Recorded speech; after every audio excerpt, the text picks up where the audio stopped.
Nagkabit ako ng auxiliary light. Yan. Mga master.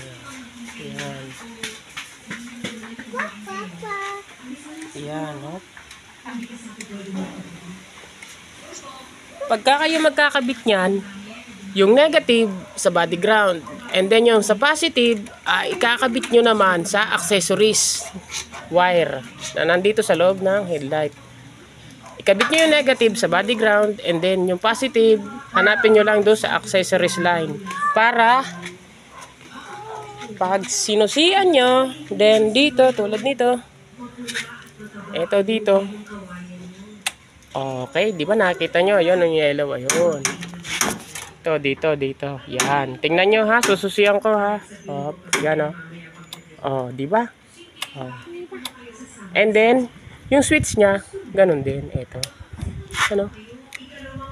Oh. Oh. Kasi dalawa yan. Mayroon niyang yellow, and white. Oh, kahit pag in-off nyo to, off din yan. Oh, like that, para marinig nyo. Oh, yan oh. Oh. Yan. Yan. Oh. Off, diba? Oh. Diba?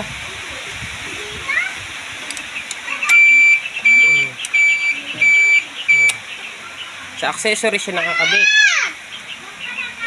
Ayan oh.